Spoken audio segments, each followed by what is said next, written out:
वास ब्रज माही।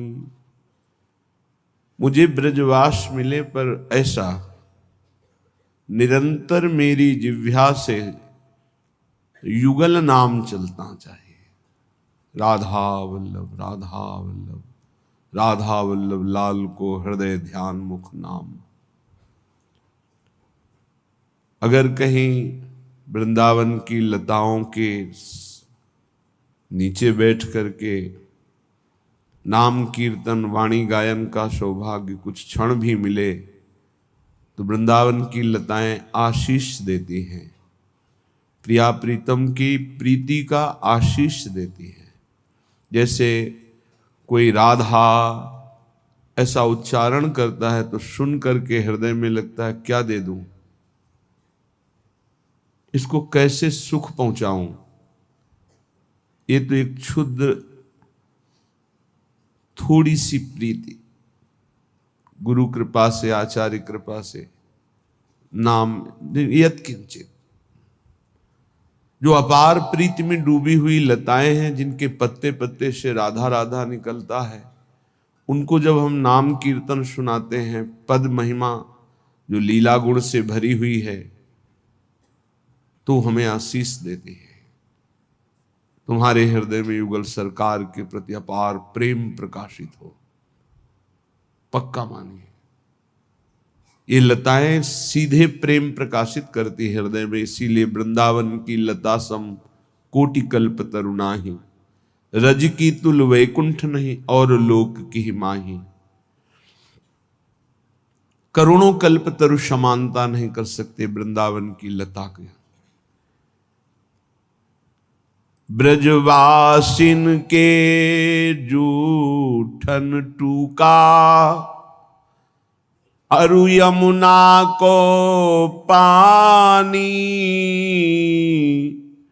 रसिकन की सतसंगति दीजै, सुनी बो रस भरी बाणी। हे प्रियाजू, ऐसी कृपा करो कि मुझे वृंदावन वास मिले, ब्रजवास मिले। निरंतर जब तक हमारे शरीर में चेतना है, हम नाम जप करते हुए अपने श्वासों को व्यतीत करें। कोई भी श्वास बिना नाम के ना जाए। हे प्रियाजू, वृंदावन की लताओं का सेवन, सेवा करने का सौभाग्य मिले और ब्रजवासियों की जूठन पाने को मिले, उनके टूक पाने को मिले। ये बड़ा आंतरिक रहस्य है। ब्रजवासियों का एक टूक भी प्रिया प्रीतम की तरफ आकर्षित करने में समर्थ है। हरिराम व्यास जी ने कहा है, भूख लगेगो मांग खाऊंगो, गिनो न सांझ सवेरो। ब्रजवासिन के भूख टूक और घर घर छाछ महेरो, ऐसो कब करी हो मन मेरो। जब भूख लगे, ब्रजवासियों के टूक मांग कर उदर में डाल लिए, युगल नाम जपते हुए वृंदावन की लताओं का सेवन कर रहे, यमुना जी का दर्शन, यमुना जी के तट पर बैठकर लीलाओं का गायन, यमुना जी का आचमन, ये सब प्रिया प्रीतम के प्रेम को प्रदान करने वाला है। व्यास रसिक तेई बड़े, ब्रजते अनत न जाएं। वृंदावन के स्वपच लो जूठन मांगन खाएं। यदि रसिकों की सभा में बड़े रसिक जो कहे जाते हैं, तो वो कौन होते हैं? बोले, जिन्होंने निष्ठा ले ली है कि ब्रज 84 कोस से बाहर नहीं जाएंगे। कुछ महापुरुष तो ऐसे हैं जो श्री वृंदावन की सीमा को पार नहीं करते। व्यास रसिक तेई बड़े, ब्रजते अनत न जाएं। ब्रजवासी जितने हैं उनमें जाति पक्ष नहीं देखा जाता। ये भगवत पार्षद हैं। वृंदावन के स्वपच लो जूठन मांगे खाएं। स्वपच लो, ये आदेश है। बहुत बड़े महापुरुष हैं, आचार्य हैं। कभी ऐसा नहीं सोचना चाहिए कि ये अमुक वर्ण के हैं। यहां वर्ण नहीं है, यहां भगवत पार्षद हैं। ये भगवत धाम है। धाम में केवल भगवत कृपा पात्र जन ही रहते हैं, चाहे वो पशु हो, पक्षी हो, कीट हो, पतिंगा हो, लता हो, महात्मा हो, कोई गृहस्थ हो, कोई भी हो, सब कृपा पात्र। कृपा पात्र में कोई वर्ण भाव नहीं देखा जाता, जाति भाव नहीं देखा जाता। जैसे लोहा तभी तक लोहा कहा जा सकता है जब तक पारस का स्पर्श नहीं हुआ। पारस का स्पर्श होते ही वो स्वर्ण हो जाता है, उसे लोहा नहीं कह सकते। ऐसे ही परम वैष्णव धाम प्रियाजू का निज महल, इसमें जो आता है उसकी राधिका कृपा बिनु सबके मनन अगम्य। मन से भी नहीं सोच सकता कैसा होगा वृंदावन, तो वो आ चुका है। तो लाडली जी की अपार कृपा हुई है। जब कृपा रूपी पारसमणि छू गई तो अब शरीर संबंधी जाति वर्ण आदि की भावना का त्याग कर देना चाहिए। सब चिद स्वरूप है, भगवत स्वरूप है, भगवत पार्षद हैं। ब्रजवासिन के जूठन टूका, अरु यमुना को पानी, रसिकन की सतसंगति दीजे, सुनिबो रस भरी बानी। बड़ी कृपा। भोरी सखी जो प्रियाजू से याचना कर रही हैं, अपने को पता भी नहीं था, मांगना भी नहीं आता था। जब महत्व जानते तब तो मांगते, बिना मांगे अनमांगे दे दिया श्री जी ने। मनुष्य शरीर में वृंदावन का आश्रय और वास और ब्रजवासियों के टूक अनमांगे दे दिया।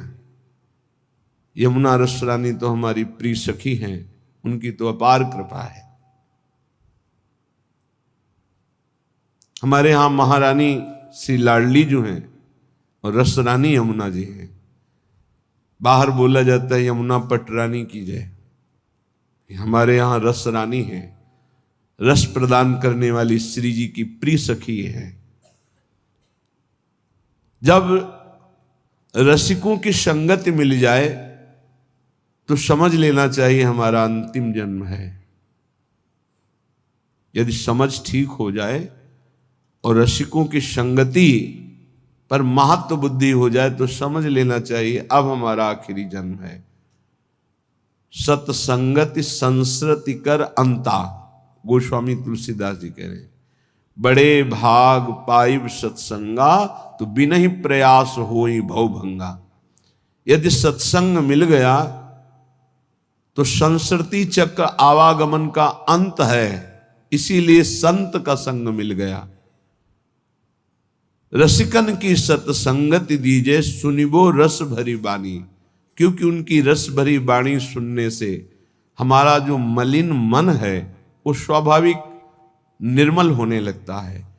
साधना में नवीन उत्साह आने लगता है। जहां हमारी गलती होती वहां हमको चुभते हैं सत्संग के वचन, जलन पैदा करते हैं, बार बार हृदय को जलाते हैं, तो हमारी गलतियां भस्म हो जाती हैं। गलतियों का, अपराध का जो पाप का दंड मिलना था वो सब नष्ट हो जाता है और पुनः गलती होने की संभावना नहीं रह जाती। ऐसा प्रायश्चित होता है सत्संग सुनने से। कुंजन को नित डोली बो दीजे, दीजो भोर बुहारी, मिलबे की ही माही चटपटी, प्रीति ही ये अति भारी। प्रियाजू ऐसी कृपा कर दो कि हमारा देहाभिमान गलित हो जाए। रोज मैं सोहनी लेकर के सार्वजनिक स्थलों पर सोहनी लगाऊं। सार्वजनिक, जहां हमारा सेवा का भाव देह भाव को गलित करता है।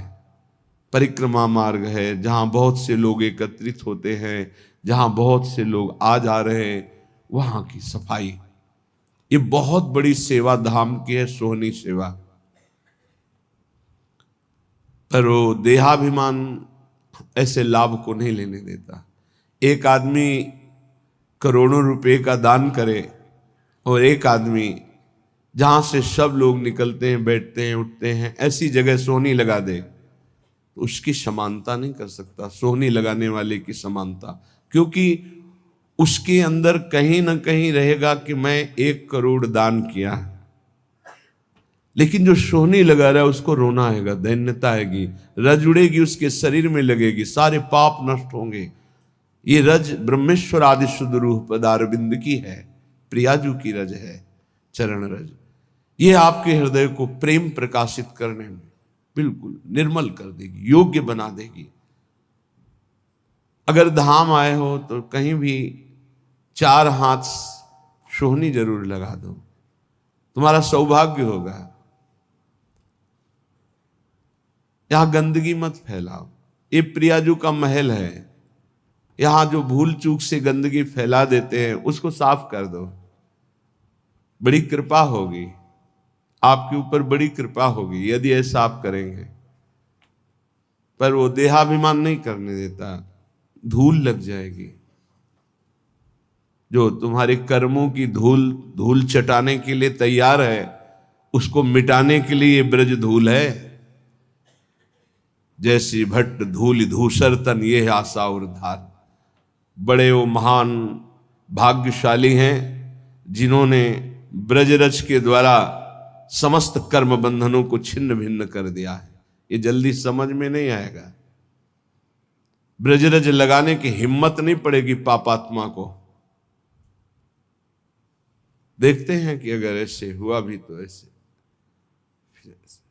ब्रजरज लेकर ऐसे लौटने की, लगाने की, ये बहुत महापुरुषों के गूढ़ वचन हैं। रज का जरूर सेवन कीजिए, बहुत प्रार्थना, ये अमूल्य। समस्त ब्रह्मांडों में कहीं भी ब्रजरज की समानता करने वाली, कहीं की रज की महिमा नहीं कही गई, ब्रजरज की महिमा वर्णन की गई। स्वयं श्री भगवान 1 वर्ष तक शास्त्रों वचनों का रूप धारण करके संपूर्ण ब्रज 84 कोष की रज का स्वाद लिया। जब ब्रह्मा जी ने अपहरण किया तब भगवान ही स्वयं बछड़े बने। ये रज बहुत अपार करुणामयी है, सोहनी लगाने से स्वाभाविक ही रज का अभिषेक हो जाता है। और प्रिया जो देखती कि मेरे महल की टहल कर रहा है, बहुत कृपा होगी। संपूर्ण वृंदावन, संपूर्ण ब्रज हमारे प्रभु का निज घर है, निज घर है। कहीं भी सोहनी लगा रहे हो तो प्रभु के घर में लगा रहे हो। अम्बरीश जी और दुर्वासा जी, अगर साधना में देखा जाए तो दुर्वासा की समानता कदापि त्रिभुवन में कोई बिरला ही कर सकता है। अम्बरीश जी की तो बात ही जाने दो। अगर साधन पक्ष में देखो तो दुर्वासा जी, और समर्पण पक्ष में देखो तो अम्बरीश जी। अपने हाथ से सोहनी लगाते हैं, अपने हाथ से पोछा लगाते हैं, चक्रवर्ती सम्राट होते हुए भी। तो सुदर्शन चक्र उनकी रक्षा में है और उनको पता भी नहीं है। दुर्वासा जी दूर्वा रस पान करते हैं, केवल वलकल की लंगोटी लगाते हैं, 60 हजार वर्ष की समाधि धारण करते हैं। कोई साधारण महात्मा नहीं, लेकिन कहीं न कहीं साधन पक्ष का बल है। और अम्बरीश जी के हृदय में सावई मनः कृष्ण पदारविंदयो, केवल श्री कृष्ण चरणारविंद में मन अर्पित करके निरंतर चिंतन, दैन्य भाव, ये आत्मसमर्पण बहुत जोर का होता है। इस सोहनी लगाना, प्रभु के लिए पोछा लगाना, ये बहुत बड़ी बात है। देहाभिमान इसी से गलित होता है। कुंजन को नित डोलिबो दीजो, दीजो भोर बुहारी। रोज सोहनी लगावें, कहीं ना कहीं लगावें, एक नियम बना ले थोड़ा सोहनी लगाने का। अपने लोगों को का नियम था, पूरा हित धाम को करते हुए परिक्रमा मार्ग मदन टेर के सामने तक ऐसे पूरा साफ कर, पद गुनगुनाते हुए जो सोहनी लगाने में सुख मिलता है ना, अलग अलग स्वाद होता है भजन का। जैसे एक ही खोए को बहुत प्रकार से हम स्वाद लेते हैं, कुछ पेड़ा बना के, कुछ लड्डू बना के, कुछ उसी खोए के विविध प्रकार की मिठाइयां बनती, ऐसे ही भजन का विविध स्वाद है। माला लेकर एकाग्रता पूर्वक जप करना, सत्संग सुनना, सोहनी पोछा लगाना, भगवत सेवा करना, साधु सेवा, ये विविध प्रकार से उसी भगवदानंद का रसास्वादन है। श्री भोरी सखी जी कहती हैं, प्रिया जो ऐसी कृपा करो कि ब्रज में वास मिले, वृंदावन वास मिले और आपके कुंजों में रोज सोहनी लगाने का सौभाग्य मिले। ये संपूर्ण वृंदावन ब्रज ये कुंज निकुंज है।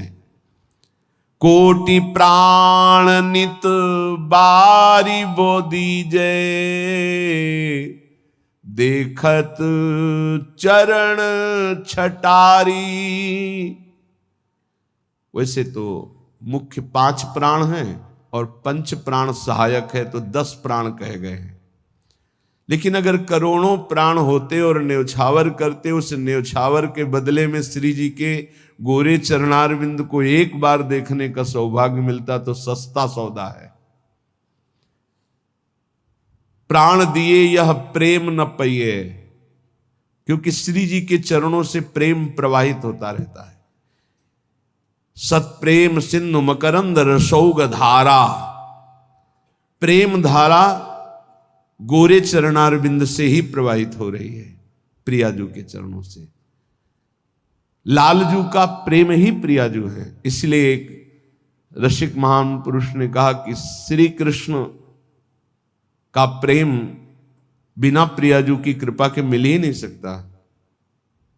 उन्होंने विनोद में कहा, श्री कृष्ण के पास तो प्रेम है ही नहीं, वो तो प्रियाजू है।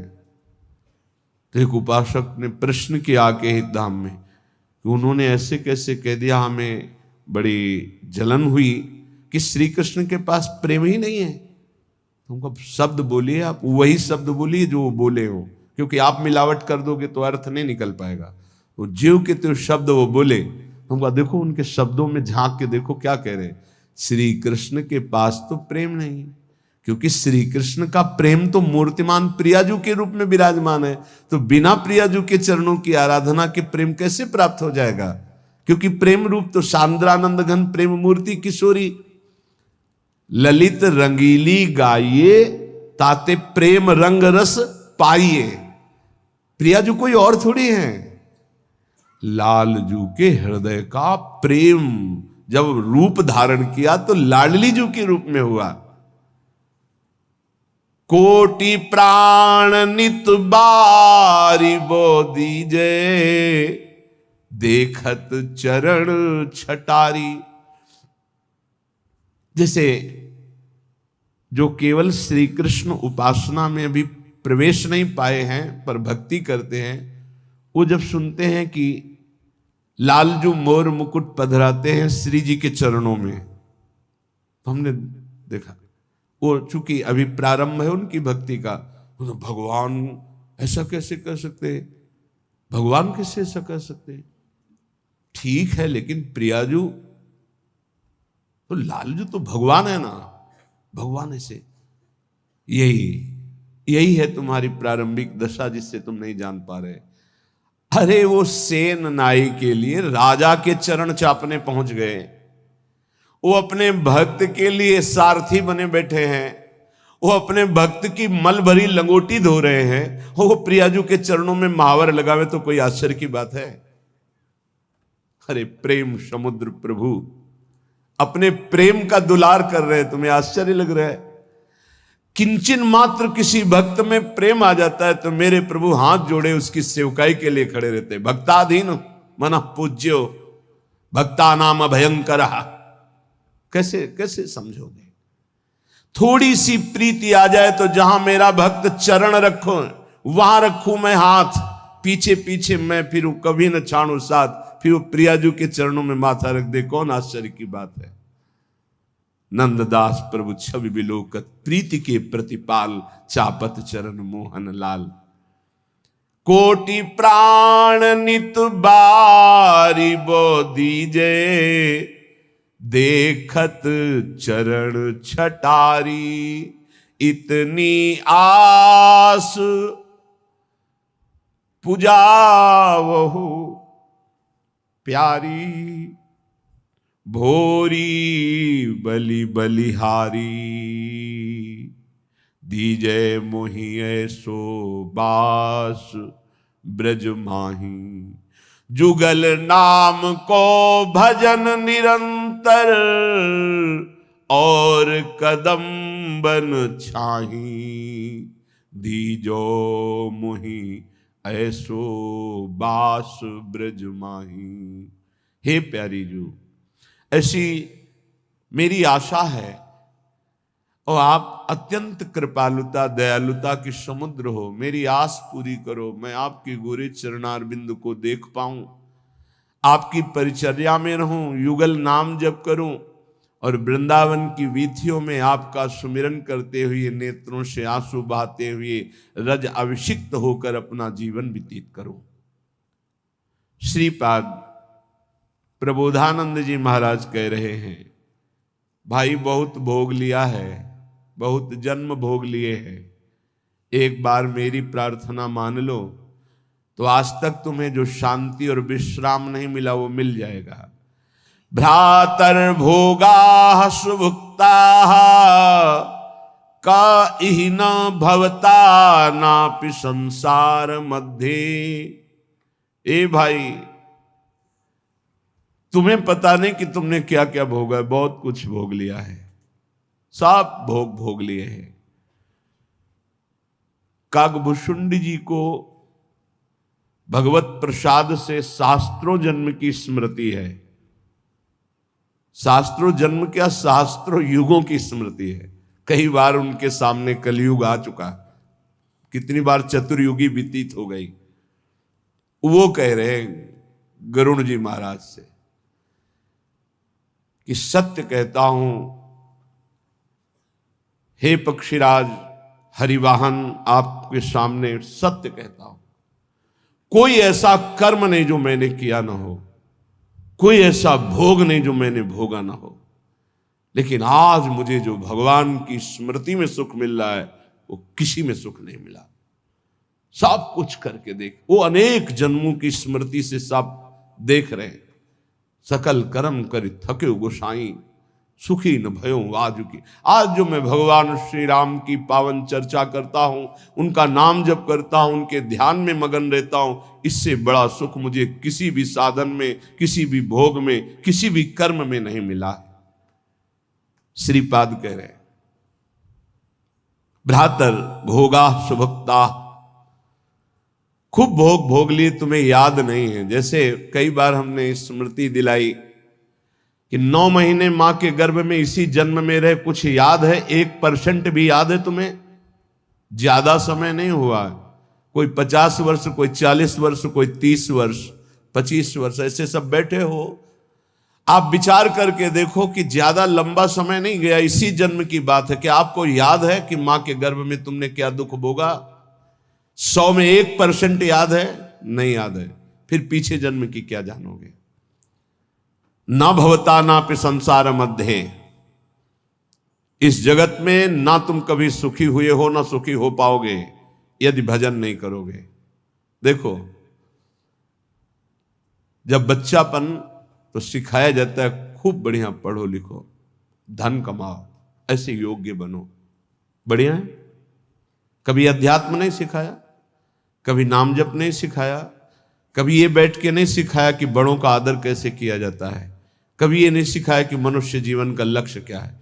अब वो पढ़ाई लिखाई में गए, व्यसन सीख गए, व्यभिचार सीख गए, अच्छी नौकरियां पाई, पैसे हैं, और फिर घर में आकर के उन बूढ़े माता पिता को जो चलने लायक नहीं है, दरवाजा बंद करके वो ऐसी दुर्दशा करते, मारते हैं, पूछो मत। जब ये दृश्य देखने को मिलते हैं ना, तब लगता है भगवान कृपा करो इन माता पिता को जो अपने बच्चों को शिक्षा नहीं दे रहे हैं कि धर्म किसे कहते। तुम समझते हो ये धन कमाने लायक बन जाएंगे तो तुम्हें सुखी करेंगे, ऐसे जैसे जानवर को मारते हैं ना क्रूर कर्मा लोग, ऐसे बूढ़ी माता को मारते हैं, पिता को मारते हैं, पूछो मत। तब लगता है ये जानवर पैदा हुए हैं, ये मनुष्य रूप में पशु पैदा हुए हैं। पशु क्या, राक्षस है। मानहि मातु पिता नहीं देवा, साधुन ते करवावें सेवा, जिनके ये आचरण भवानी, भगवान शंकर कहते निश्चर सम जानो प्राणी। निश्चर कहते राक्षस को, वो राक्षस है। तुम अपने संतानों को राक्षस मत बनाओ। ये जो केवल तुम मात पिता बाल कहीं बुलावे, उधर भरे सोई जतन सिखावे, तुम राक्षस बनाने की चेष्टा कर रहे हो। बहुत सज्जन बेटा एक आया था अभी 2-4 दिन के अंतर्गत एकांतिक में। उसने कहा मेरी माँ कहती कि तुम्हारा मोबाइल तोड़ देंगे यदि तुमने सत्संग सुना।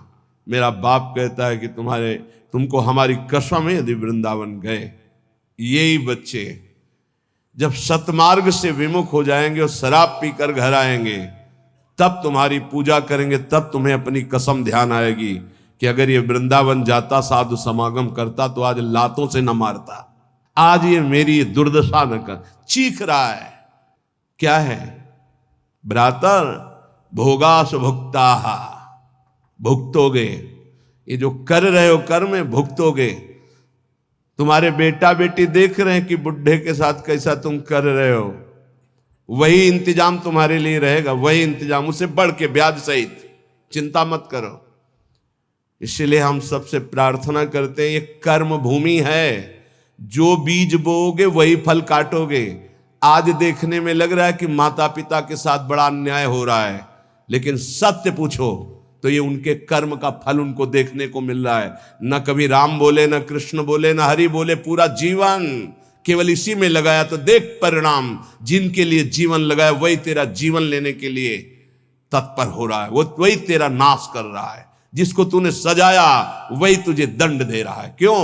भगवान का विरोधी भाव रखने वाला कभी सुखी नहीं हो सकता। हनुमान जी महाराज रावण को कहते, हाथ जोड़कर विनती करता हूं राम जी की विमुखता का त्याग कर दे, नहीं शंकर साहस विष्णु अज तो ही सकहि न राख राम कर द्रोही। मैं सभा में कह रहा हूं ये हजारों ये भगवत स्वरूप महापुरुष भी तेरी रक्षा नहीं कर पाएंगे। तेरा विनाश हो जाएगा यदि तू भगवान से विमुख रहेगा। हे भ्रातर भोगा सुभुक्ता की न इव भवता नापि संसार मध्य। संसार के बीच में तूने क्या क्या नहीं किया। बहुत से पाप किए, बहुत से भोग भोगे। अब बुद्धि ठिकाने लगा लो, सावधान हो जाओ। अभी सब मिटा सकते हो, सब गलतियां मिटा सकते हो, अभी बहुत अच्छे बन सकते हो, अभी भगवत प्राप्ति कर सकते हो। पूरा जीवन गलती करता रहा, जामिल अंतिम में नारायण निकल गया तो भगवत प्राप्त हो गया। अपना पता नहीं कब अंतिम, अब सुधार लो। अगर हमारी आवाज आपके कान में पहुंच रही है, चाहे ऐसे समक्ष बैठे हुए या यूट्यूब में, आपके माता पिता कैसे भी हो, हमारी प्रार्थना है यदि वो वयोवृद्ध हैं, चलने फिरने में असमर्थ हैं, तो पहले समझ लो उनकी बुद्धि भ्रष्ट हो गई है। तुम्हें मानना पड़ेगा। ये भ्रष्ट का मतलब होता है स्थिति से गिर जाना। अब वो ठीक नहीं बोलेंगे, वो आपको गाली देंगे। आप घी चुपड़ी रोटी सब्जी दाल सब देंगे, फिर भी वो आपको गाली देंगे। आपके रिश्ते नातेदारों से आपकी निंदा करेंगे। पर आप उनकी इस बिगड़ी हुई बुद्धि का रोष पूर्वक अनुगमन करते हुए उनको पीटना, उनको मारना, ये आचरण मत करें, क्योंकि उनकी कर्मानुसार बुद्धि बिगड़ चुकी है। अब अपने कर्म आप मत बिगाड़िए। वो आपके भगवान हैं, सच्ची मानिए उनमें भगवान बैठे हुए हैं। ऐसे असमर्थ माता पिता को भगवान की तरह दुलार करोगे तो तुम सदैव श्री संपन्न रहोगे। लक्ष्मी तुम्हारे घर से नहीं जाएगी। और जिन घरों में माता पिता को त्रास दिया जाता है, जिन घरों में आए हुई पानी ग्रहण करके पत्नी के साथ अनर्थ नाना प्रकार की दोष वृत्तियां, वो घर कभी श्री संपन्न नहीं हो सकता, सुख संपन्न नहीं हो सकता। आप सत्संग सुनने आए हो, इसी का सुधार करना चाहिए। माता पिता आपके साथ क्या व्यवहार कर रहे हैं बिल्कुल मत देखो, ये मान लो कि ये पागल है। उनकी बातें मत सुनो। तुमका अपना कर्तव्य दे। तुम्हारा क्या कर्तव्य? हमको केवल अपना कर्तव्य देखना। हमें बहुत कष्ट होता है जब ये बात देखते हैं कि बूढ़े असमर्थ माता पिता के साथ ऐसा व्यवहार। तब लगता है ये कलेजा है इसका हृदय है कि भगवान ने पत्थर की रचना की इसके हृदय में। अरे और कौन? जिसने 9 महीने गर्भ में रखा, जिसने अपने रक्त का दूध बनाकर तुम्हें पिलाया, जिसने तुम्हारे मल मूत्र साफ किया। आज तुम हाथी जैसे जवान हो तो लात मारते हो, डंडा मारते हो, उनको गाली देते हो।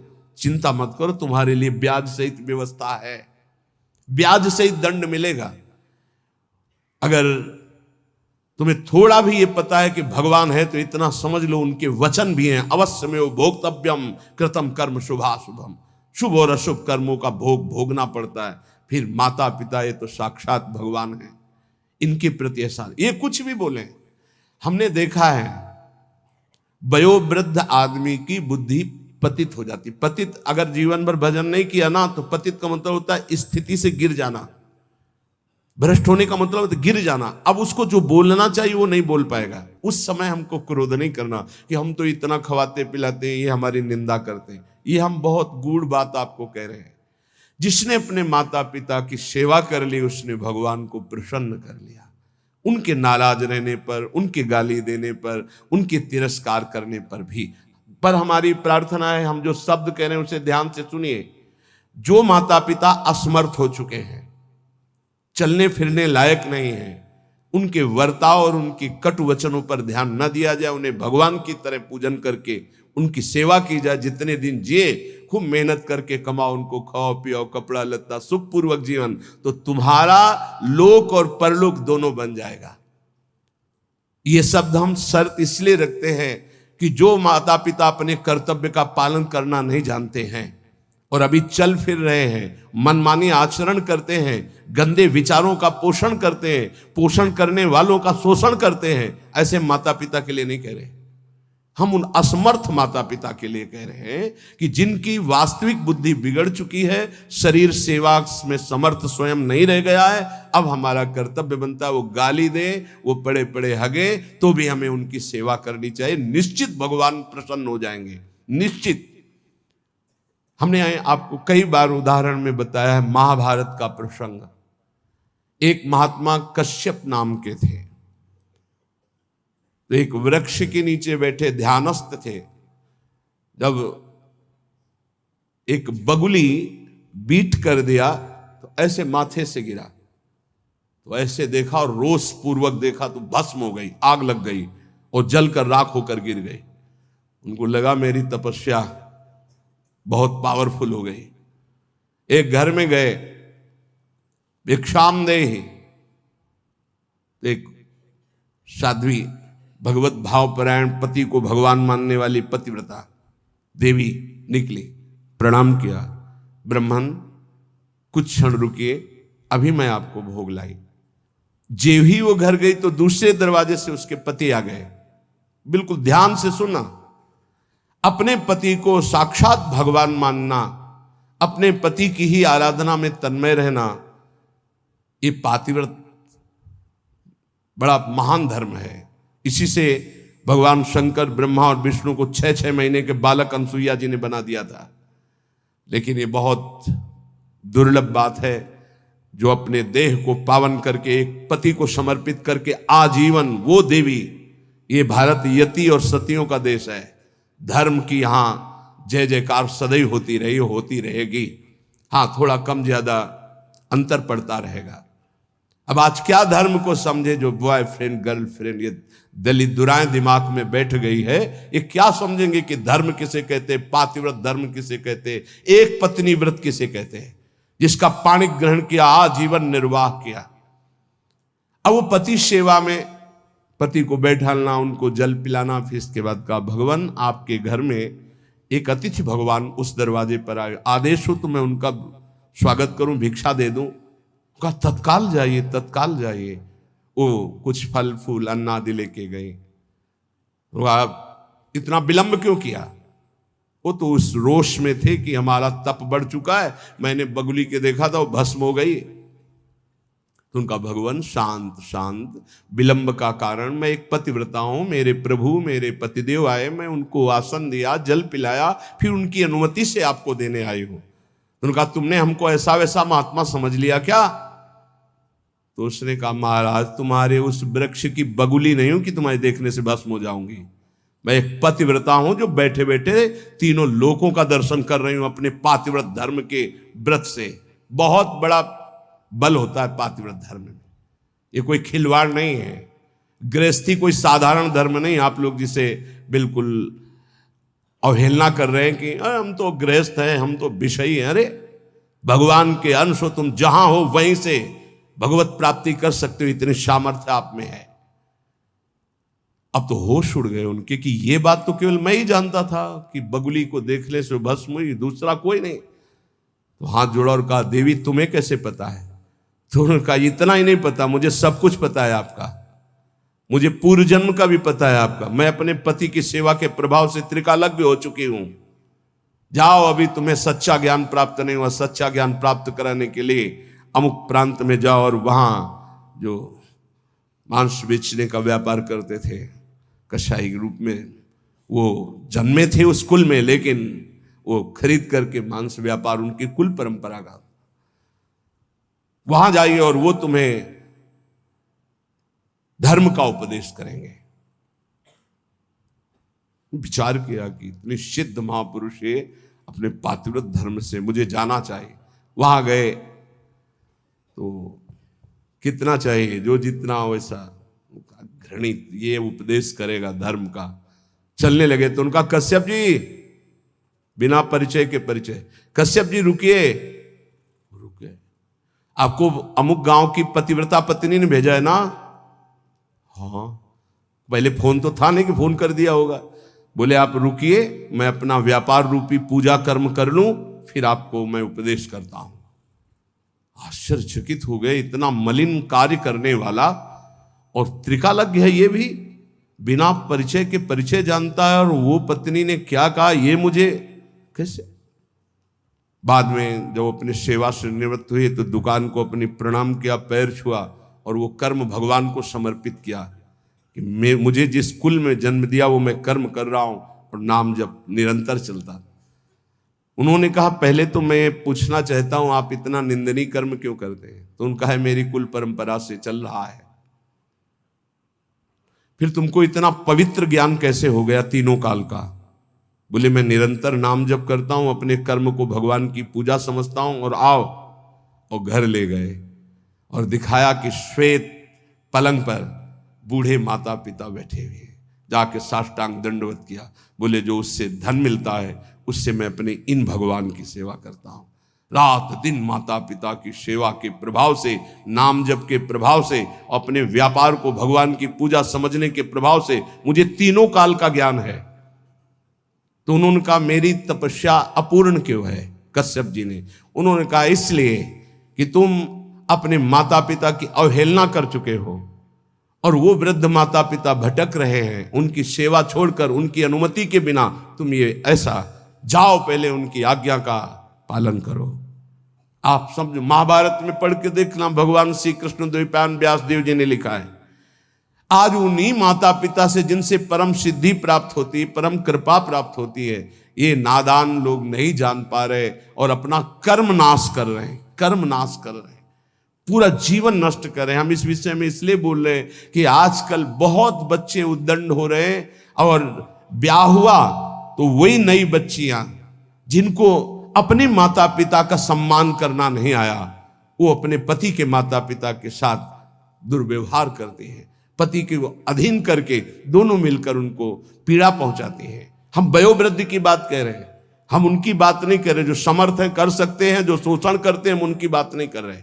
हम उनकी बात करें जो असमर्थ हैं, चलने में भी असमर्थ हैं, अब उनके ऊपर डंडे का प्रहार, उनकी पिटाई बिल्कुल ठीक नहीं। हे भ्रातर, भोगा सुभुक्ता, जो तुम कर्म कर रहे हो सुभुक्ता, तुम्हें भोगना पड़ेगा, और बहुत भोग चुके हो।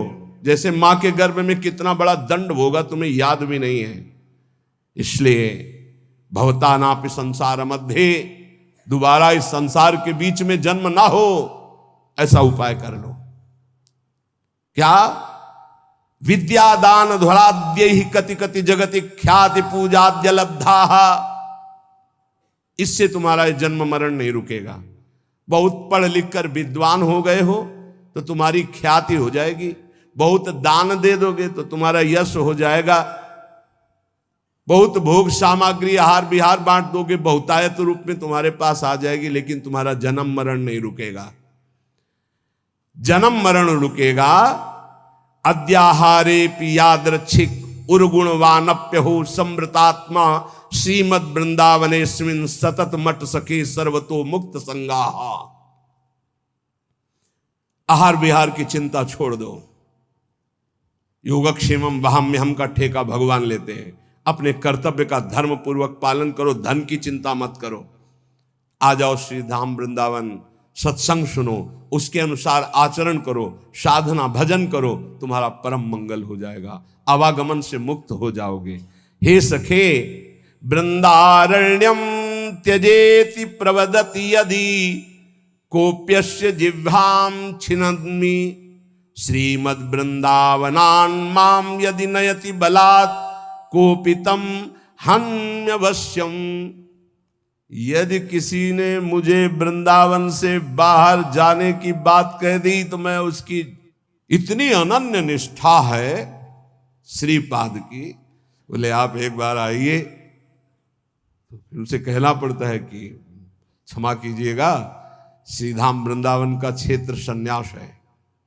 क्षेत्र संन्यास का तात्पर्य होता है मैं जिस क्षेत्र में संन्यास ले रहा हूं उस क्षेत्र का कभी त्याग नहीं कर सकता, इसे क्षेत्र संन्यास, अनन्य निष्ठा। और कह रहे हैं यदि कोई मुझे रिश्ते नाते या किसी संबंध से बलात् वृंदावन से बाहर करने की कोशिश करेगा तो मैं उसको श्रीमद् वृंदावनान् माम यदि नयति बलात् कोपितम हन्यवश्यम। बहुत जोर की बात है, बहुत होश में सुनना। ये दो बातें तो हो गई अनन्य निष्ठा की, अब रहने की बात कर रहे हैं। एक गजब की वृंदावन की निष्ठा है श्रीपाद प्रबोधानंद जी की। जबान काटने का मतलब होता है मैं तुम्हारी बात नहीं मानूंगा। देखो नहीं, जैसे गुरुजन बात कर रहे हो तो आप उन्हें कहते क्यों बार बार हमारी जबान को काट रहा है, जो मैं बोल रहा हूं बात मान। जबान काटने के दो अर्थ होते हैं, एक मूर्खता पूर्वक अर्थ निकाला जाए तो बोले जबान पकड़ के काटना, और एक होता है बात ना मानना। इस सरल शब्दों में संत किसी की जबान नहीं काटते, संत उनकी बात नहीं मानते, यही है जबान काटना। बोले हमारी जबान को बार बार काट रहे हो, हम जो कह रहे हैं उसको नहीं मानना मतलब जबान काटना। उसको सरल शब्दों में समझिए। और मारना का तात्पर्य होता है हम आपको आज से अपना नहीं मानते। जैसे ध्रुवदास जी ने इसे सरल भाषा में कहा, माता मित्र सुतादित्य तज ध्रुव तिनको पास वृंदावन के वास को जिनके नाय हुलास। वो कोई भी हो, हम अपना संबंध नहीं मानते हैं जो हमें वृंदावन से बाहर कर सके, ऐसे इसका अर्थ लो। अब जो कह रहे हैं वो बहुत गूढ़ विषय है। कामम वेश्याम उपेयाम न खलु परिणया यान्यतो यामि कामम चौर्यम कुर्याम धनार्थम न तो चलति पदहंत वृंदावनान में। कैसे अर्थ पड़े, हिम्मत नहीं पड़े। कामम वेश्याम उपेयाम न खलु परिणया यान्यतो यामि कामम। बहुत ऊंची निष्ठा है, इसलिए समझ पाना बहुत कठिन है। ये बहुत बड़ी बात कह रहे हैं कि वृंदावन में मैं वैश्यागमन करके भी रहना स्वीकार कर सकता हूं, लेकिन वृंदावन के बाहर में बहुत बड़ी बात कह रहे हैं। मतलब उसका अर्थ करना कठिन है, क्योंकि उनकी बहुत ऊंची निष्ठा से वो बात कर रहे हैं। भला ब्रह्मबोध संपन्न महापुरुष के अंदर कहीं कामना हो सकती? भला ऐसे अंतःकरण वाले महापुरुष जो प्रेम में निष्ठ है, उनके अंदर कहीं कामना हो सकती है? लेकिन निष्ठा की चरम सीमा का स्वरूप है। ये निष्ठा की चरम सीमा समझ पाना बहुत कठिन बात होती है, बहुत कठिन बात होती है। रसिक अनन्यमाल में एक चरित्र आता है कि वो उनके गुरुदेव भगवान हरिवंश महाप्रभु थे। उन्होंने बताया जैसे हरिराम व्यास जी को श्याम श्यामा पद कमल संग शिरनायो, श्याम श्यामा के चरणों की जो आराधना करने वाले भक्तजन, उनकी आराधना से निश्चित प्रिया प्रीतम की प्राप्ति हो। उन्होंने गृहस्थ में थे, वो अपने घर में साधु सेवा विस्तार करने लगे। जब जहां जैसे संत सुनते उनके घर आते, तो एक नौजवान आदमी ने, जो बिल्कुल कोई मतलब भजन साधन से नहीं, देखा बहुत साधु वेश में हलवा पूड़ी खवाया जाता है और दक्षिणा भी मिलती है, तो पाखंड वेश धारण करके, वो साधु नहीं था, वो वहां गया तो उन्होंने उसका पूजन किया, वैसे ही जैसे संत सेवा करते हैं। अब वो वहां कोई रोक टोक नहीं थी, तो जैसे ये निष्ठा है ऐसे वो बहुत ऊंची निष्ठा, उसको सब लोग नहीं कर सकते, करना भी नहीं चाहिए। अब उनके घर में एक नवयुवती बच्ची थी जो ब्याह योग्य थी। और माता पिता और सब खूब वैभव ऐश्वर्य और साधु सेवा करते थे। रात्रि में छत में गर्मियों में शयन होता है तो संत ऊपर, जो संत नहीं थे केवल वेश मात्र था, वो कुछ ऐसी चेष्टा। बड़ा प्रसंगम सारांश में किया, निष्ठा का स्वरूप। सुबह हुआ, अब आंगन में माता पिता, और वो समझ गया था कि देख, अब वो घबरा रहा था, उसके प्राण व्याकुल होते कि मारे गए हम। तो हाथ जोड़ा दोनों ने, कहा प्रभु मैं सदैव संतों को भगवान मानता रहा हूं और आपको भी भगवान मानता हूं। आपने जो भी चेष्टा की मैं समझता हूं मेरे राधा वल्लभ लाल का ही इशारा था। आप इस बेटी का पानी ग्रहण करें, सारा महल और ये सब ऐश्वर्य आपका, और मुझे आदेश करें अब मैं अपने गुरु हरिवंश चंद्र जी के पास वृंदावन जाकर, और चल दिए सब छोड़ के। ये ऐसी निष्ठाएं कहीं हजारों में नहीं होती, कोई बिरला। तो जैसे श्रीपाद कह रहे बहुत ऊंची निष्ठा की बात है, इससे साधारणतया ना ले लिया जाए, क्योंकि जो ब्रह्म बोध संपन्न महापुरुष है, नहीं स्वात्मा रामम विषय मृग तृष्णाम भ्रमयति, और दूसरा जो प्रेम में वहां कहीं गुंजाइश ही नहीं है, ये निष्ठा की केवल बात है। कह रहे कि यदि बोले चोरी करके खा लूं, चौर्यम कुर्याम धनार्थम न तो चलती पदम हंत वृंदावनान में, एक कदम वृंदावन से बाहर नहीं होऊंगा, चाहे मुझे छीन के खाना पड़े, चाहे चोरी करके खाना पड़े, चाहे वृंदावन वृंदावन वृंदावन। इसीलिए इसकी व्याख्या ज्यादा नहीं की कि ये अज्ञानी जीव नहीं समझ पाएंगे। परिहासे प्यन्या प्रिय कथन मुक्तोति बधिरहा। देखो देखो, आप समझना, अगर मैं कभी हंसी मजाक में भी बुरा बोलने की बात आएगी तो गूंगा बन के रहूंगा, कभी किसी को कष्ट देने के लिए हंसी मजाक भी नहीं करूंगा। परिहासे, ऐसे महापुरुष भला जरा सोचना। इसीलिए वहां रुक रहे थे कि शायद है बहुत लोग बाहर के भी बैठे ना समझ पावे इतनी ऊंची स्थिति की बात, और महापुरुष की बात का उपहास करने लगे। परिहासे प्यन्या प्रिय कथन मूकोति बधिरहा। यदि किसी का अप्रिय दुख भरा मेरा वचन उनके कान में पहुंचने का अप्रिय वाला हो तो मैं जिंदगी भर मौन रहूंगा, कभी बोलूंगा नहीं, परिहास में भी नहीं बोलूंगा जिससे किसी का हृदय दुखी हो। और परेशान दोषानुश्रुति मनु विलोकेंधनयनहा। यदि वृंदावन में कोई गलत कर रहा है, ऐसा मेरे नेत्र देखेंगे तो कभी देखने लायक नहीं रखूंगा अपने नेत्रों को। वृंदावन का दोष मैं नहीं देख सकता, वृंदावन वासी का मैं दोष भाव कभी अपने में, परेशान दोषानु, मैं सुनूंगा भी नहीं, मन से भी नहीं चिंतन करूंगा, और बिलोकेंध नयना, देखते हुए भी मैं अंधा बन जाऊंगा, अपने नेत्रों को देखने लायक नहीं रखूंगा। ये निष्ठा वृंदावन वृंदावन वासी। शिलावन निश्चेष्टा परवपुषि बाधा लव विधौ। यदि कोई हमारे शरीर को पीटने लगेगा तो मैं बिल्कुल पत्थर की काष्ठ की तरह बन जाऊंगा। पीट लो, प्रारब्ध है इस शरीर, मैं पलट कर उसको थप्पड़ नहीं मारूंगा। इतनी बड़ी स्थिति को समझना है। ये ऐसा देखा है, महापुरुषों को देखा है, देखा है। आप लोग इस समय से आधुनिक वातावरण में है कि जहां वो कष्ट नहीं मिले हैं। नीचापमाने सुधा, नीच पुरुषों द्वारा किया हुआ अपमान अमृत के समान सहा जाता है। ये अवसर होते हैं, ये कृपा होती है। आप कैसे समझोगे इसे कृपा कहते हैं? ये परीक्षा होती भूमिका बदलने के लिए। ऐसे भूमिका बदलती है अध्यात्म की, बड़े बड़े महापुरुषों की। चाहे कोई कितना भी मुझे कष्ट दे, पीटे, मैं पत्थर के हृदय रख करके सह जाऊंगा कभी। शिलावन निश्चेष्टा, कोई चेष्टा ही नहीं करूंगा, पत्थर में जैसे डंडा मारो, कुछ नहीं बोला ऐसे। पर वपुष बाला लव विधो, लेश मात्र भी पीटने वाले को कष्ट नहीं होने देंगे। यही उमा संत के यही बड़ाई, मंद करत जो करे भलाई। हे प्यारे, ऐसे वृंदावन वास करो, ऐसे वृंदावन वास करो। ऐसी निष्ठा तो आखिरी जन्म है। वृंदावन में सत्संग सुन रहे हो, नाम जप करो, नहीं वृंदावन वास है तो आश्रय ले लो, पर इतने सहनशील रहो तो ये आखिरी जन्म है, बार बार जन्म मरण के चक्र से मुक्त हो। मानव जीवन केवल अच्छी कमाई के लिए है। संतों के महामहिम वचनों के अनुसार जो चलता है वो पुण्य एकत्रित करता है, और जो कुमार्गगामी बुद्धि के अनुसार चलता है वो पाप एकत्रित करता है। भगवान के सिवा, सुनो महापुरुषों के वचन है, भगवान के सिवा तुम किसी और का सहारा लोगे तो अंत तक तुम्हें पछताना पड़ेगा।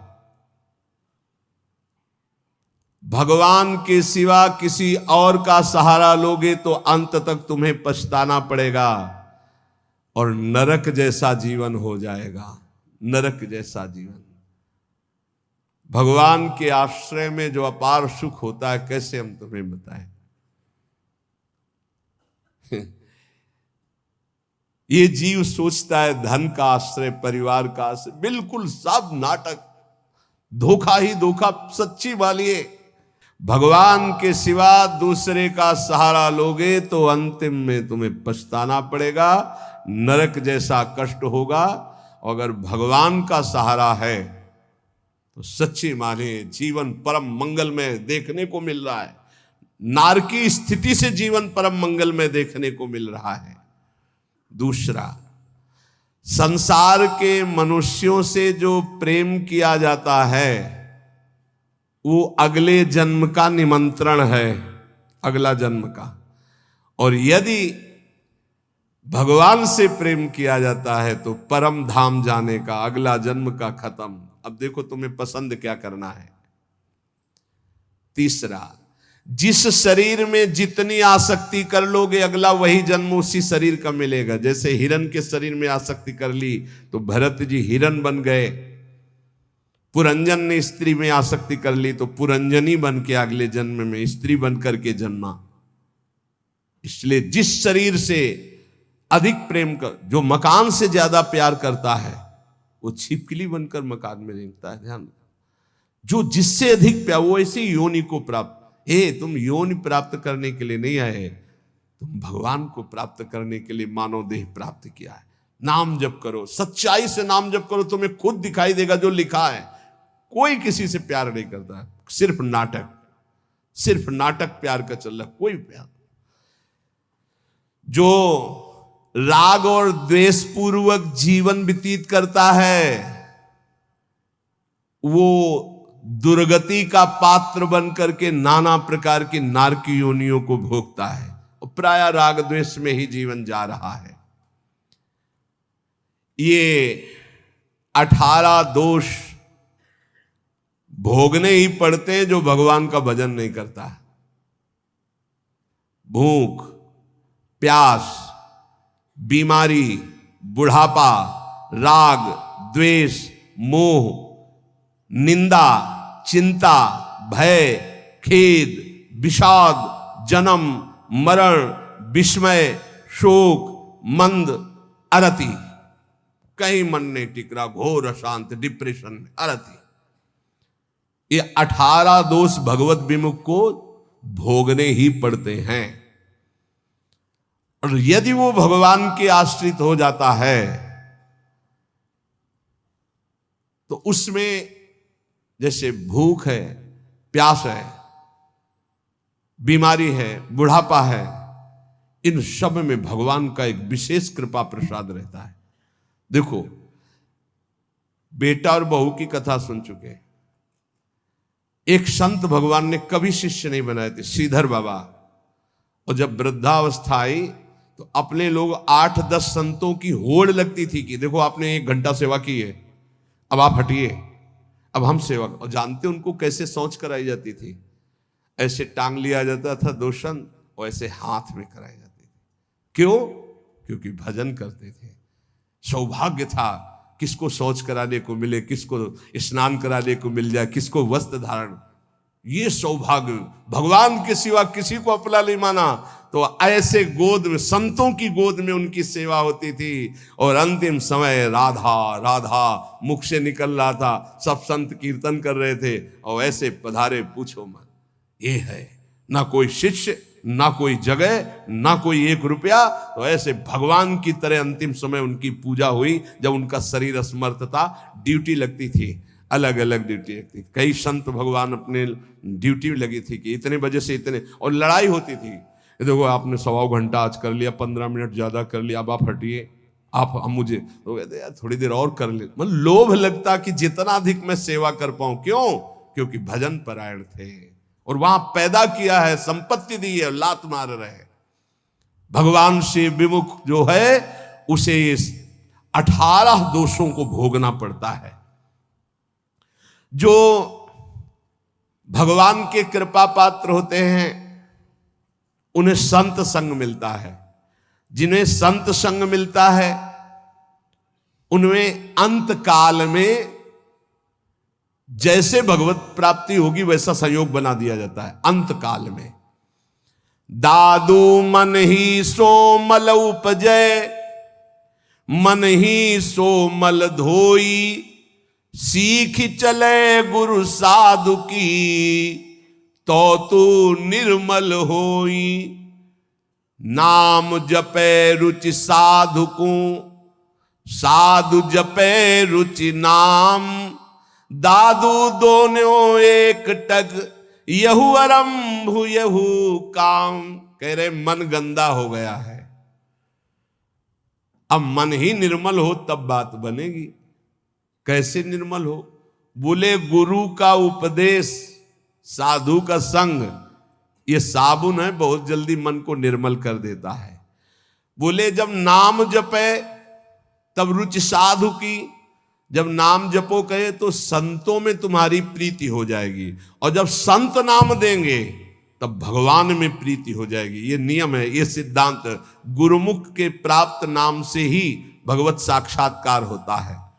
दादू हरि साधु यो पाइये, अविगत के आराध, साधु संगति हरि मिले, हरि संगत सुसाध।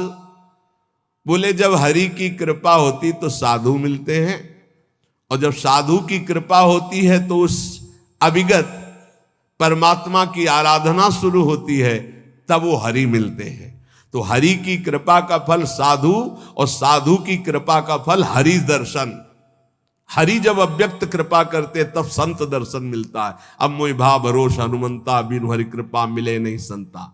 तो मन भुवंग बहु विष भन्या, निर्विष क्यों न होई, दादू मिलिया गुरु गारुणी, तो निर्विष किया सोई। बोले ये मन बड़ा विष फैलाता है, काम क्रोध लोभ मोह मद मत्सर बड़ा विषयी बना दिया। तो बोले अब ये विष कैसे उतरे?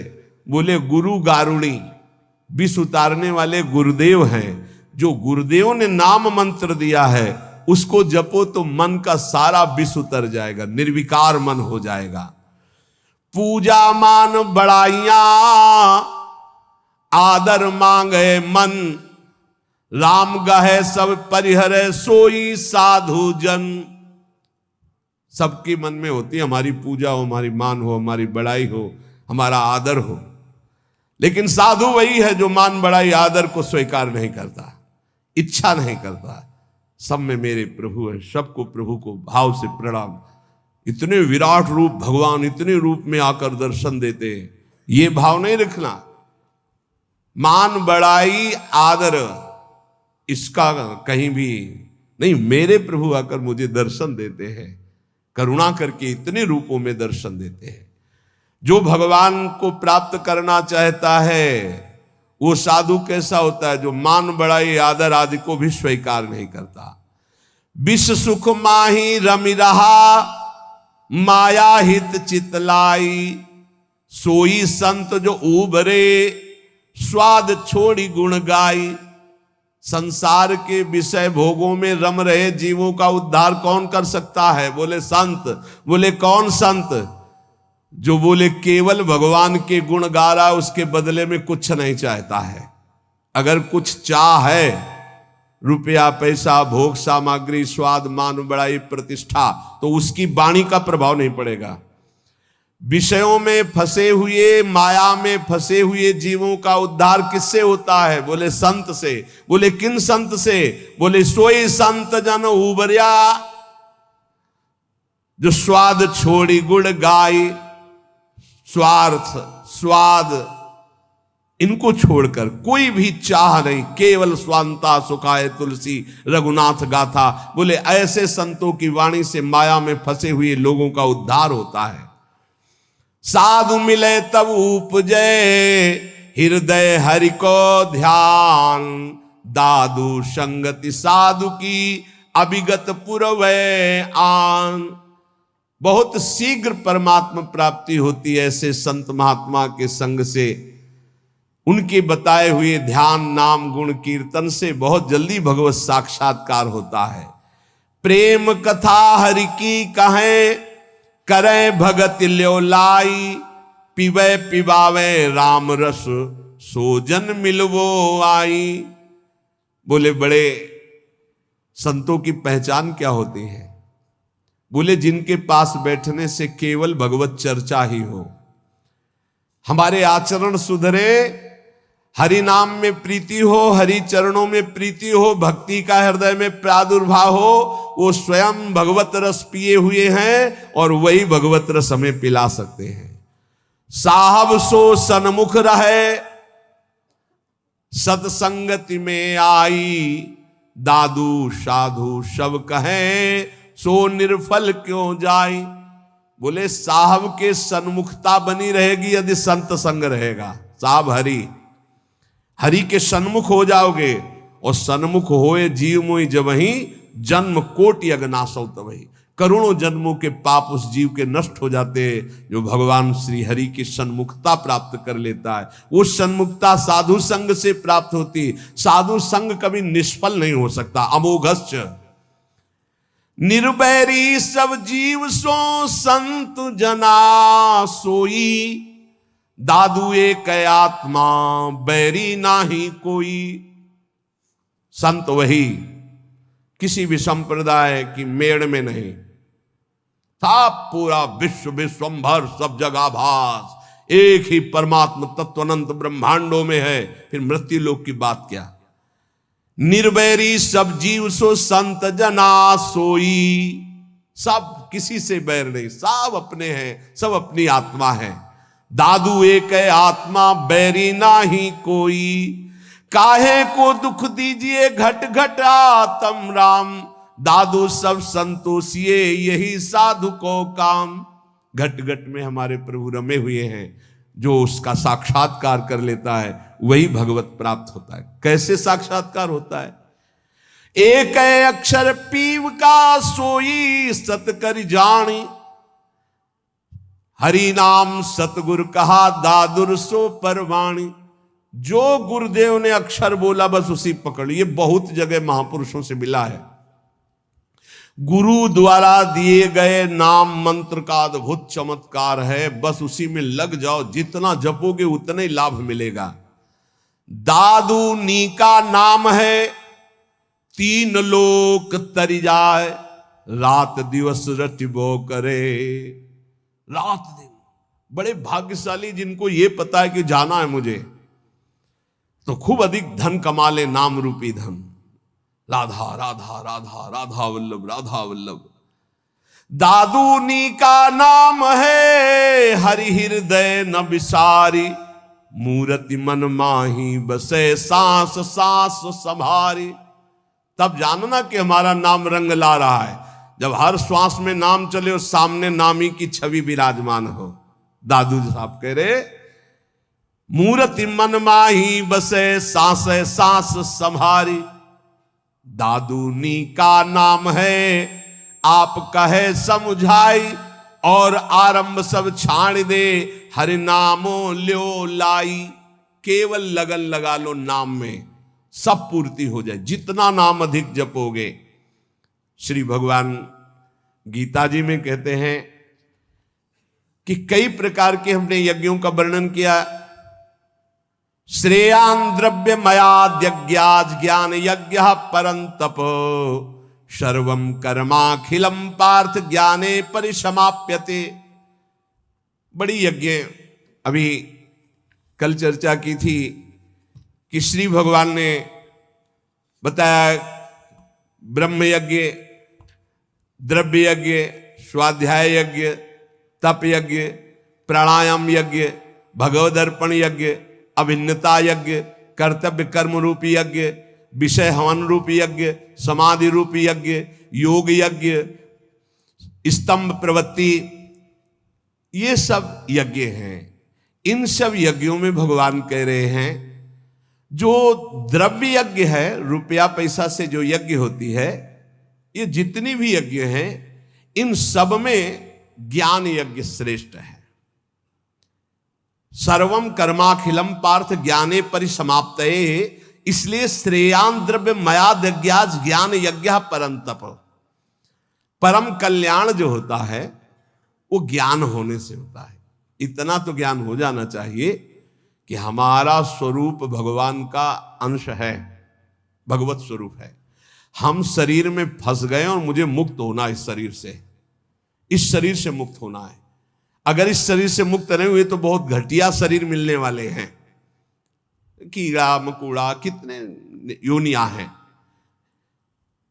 जो रुपए से यज्ञ होती है उसमें महत्ता धन की होती है, इसलिए वो परम लाभ नहीं प्राप्त हो पाता द्रव्य यज्ञ के द्वारा।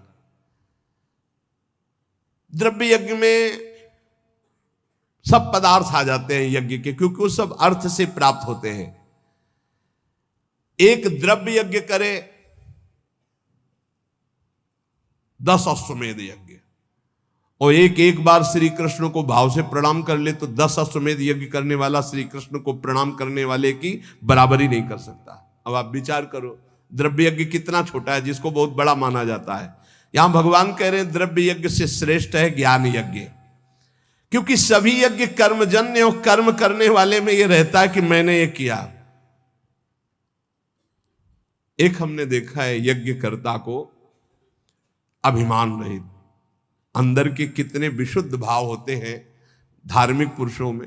उनकी मैदा की कई फैक्ट्रियां थी। वो आते थे पूर्व गुरु आश्रम में, जब संन्यास मार्ग में थे, 10 गाड़ी उनके साथ होती थी। बहुत दूर से गाड़ी और पादुका उतार करके सबको वहीं रोक कर अकेले आते। उन्होंने जब यज्ञ कराई तो सब जो यज्ञ के, एक हाथ में टोकरी, एक हाथ में सोनी, जहां कोई खा पी के फिर हर सुविधाएं सब पवित्र वैदिक सिद्धांत से होना, और उनका काम केवल यही था झाड़ू और टोकरी ले। पूरे किलोमीटर में यज्ञ मंडप था, पूरी सब व्यवस्थाएं, और अकेले, किसी का चंदा नहीं, क्योंकि खूब अर्थ था, और वो स्वयं ये करते थे।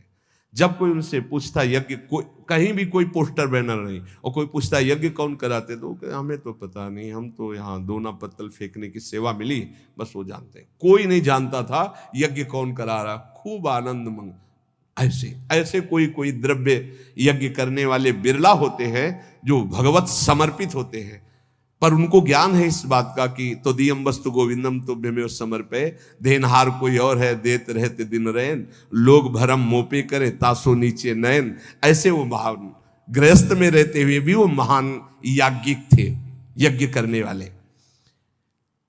तो जब द्रव्य यज्ञ कराई जाती है तो उसमें कहीं ना कहीं अहम स्फुरित हो जाता। मैंने इतने करोड़ अर्पित किए, मैंने इतने लोगों को पवाया, तो जीवन मुक्त होने के लिए वो पर्याप्त नहीं रह गया, क्योंकि अहम का लय होना चाहिए।